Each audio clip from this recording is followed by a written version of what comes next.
Fala galera, tudo bem? A pergunta mais feita nos temas geopolíticos discutidos nas últimas semanas é se a Rússia vai ou não invadir a Ucrânia. Será que as movimentações são apenas um blefe de Vladimir Putin ou pode abalar e muito o sistema atual de relações internacionais? Então, vamos entender essa situação agora. Vem com nós. Para entender as tensões, primeiro temos que entender o histórico de ligação entre as populações da Ucrânia e da Rússia.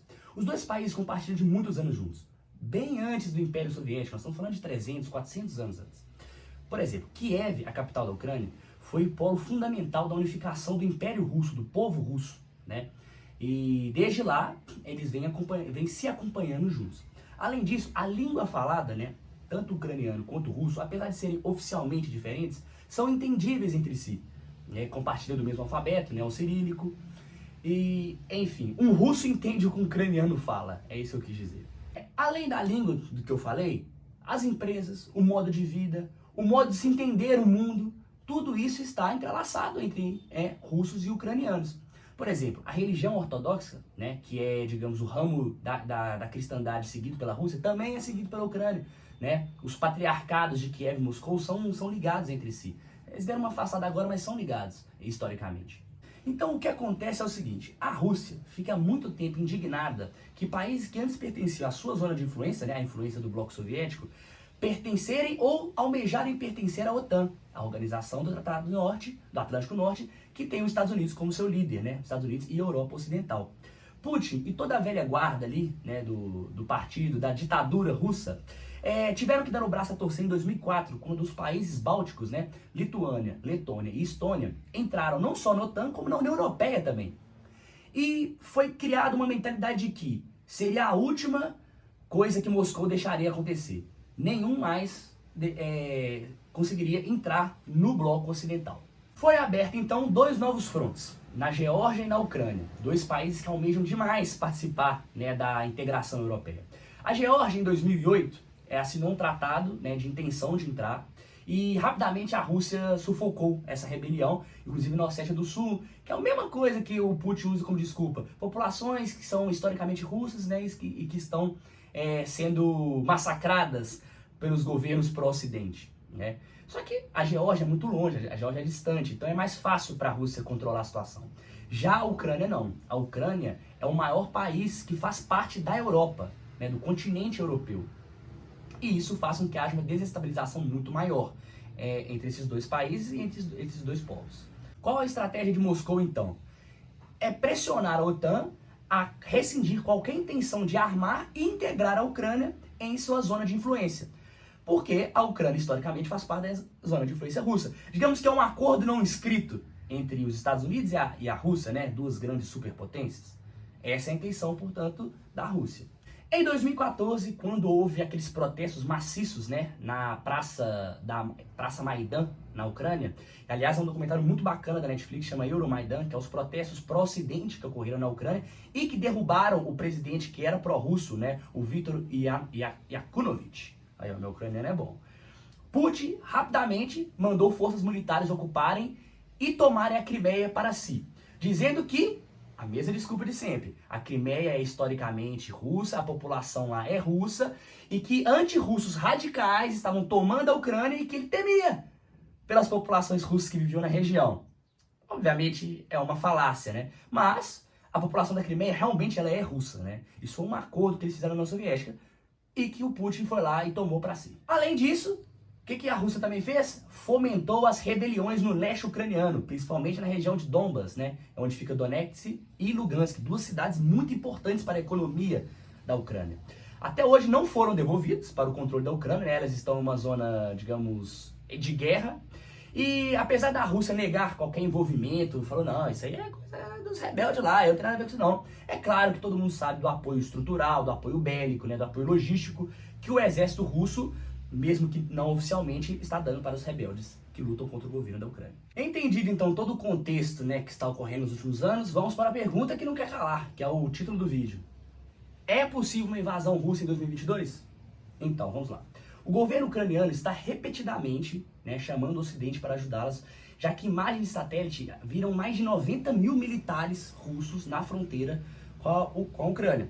Eles estão lá armados com tanques, franco-atiradores e todo um equipamento bem bélico, né, da Rússia. Na Crimeia, mais que dobrou o número de militares e poderia ser aberto mais um fronte no sul do país. Lembrando que Ucrânia e Rússia não têm fronteiras naturais, não tem um rio, não. Ou seja, é um cercado. A pé você vai para outro país. Então seria muito fácil para a Rússia invadir a Ucrânia por todos os lados possíveis, já que a outra fronteira, que é Belarus, é praticamente um puxadinho do Vladimir Putin na Europa. O chefe do Serviço de Inteligência Militar da Ucrânia, o senhor Kirilo Budanov, foi esperto e já disse, é o óbvio, né? Vamos perder, não aguentamos a Rússia, precisamos, né, do Ocidente, dos Estados Unidos, da Europa. Meio que um pedido de socorro já prévio, né? Enfim, claro que o Vladimir Putin, como qualquer pessoa do governo russo, nega qualquer atividade militar. Dizendo que isso é normal, são exercícios cotidianos, né? Vamos manter a cabeça fria que vai dar tudo certo.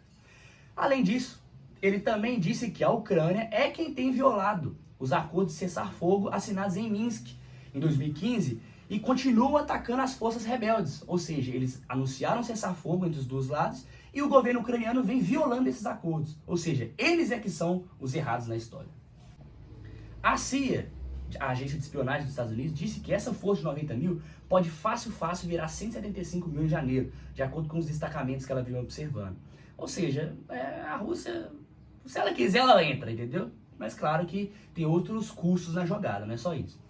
A Rússia, portanto, quer aquilo que eu falei lá em cima, do Ocidente, que ele recue sobre integrar a Ucrânia, deixa a Ucrânia como se fosse uma zona tampão, né, entre o Ocidente e a Rússia, e que cesse qualquer militar ou atividade militar também, exercícios, né, no Mar Negro, que é onde fica mais próximo da fronteira com a Rússia.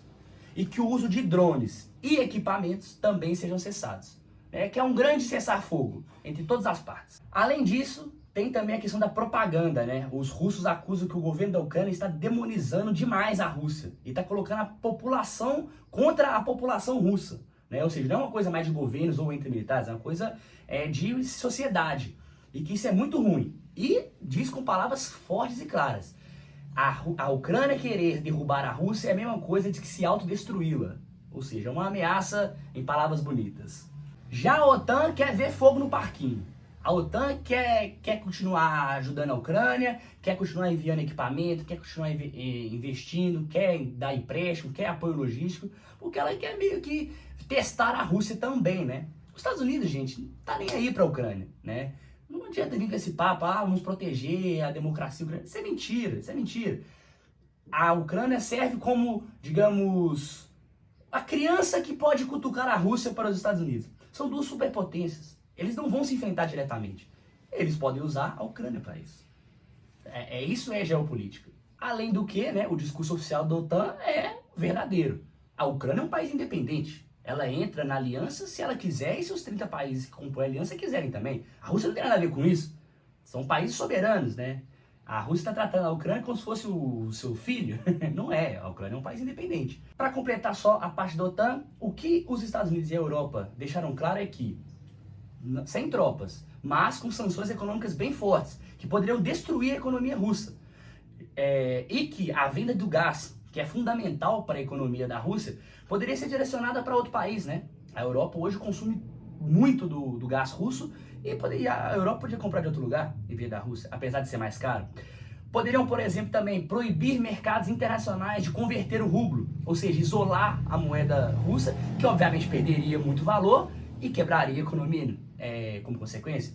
Retirar bancos russos de mecanismos internacionais, ou seja, você vai praticamente tratar a Rússia como uma coisa clandestina. Imagina só, olha o tamanho da Rússia.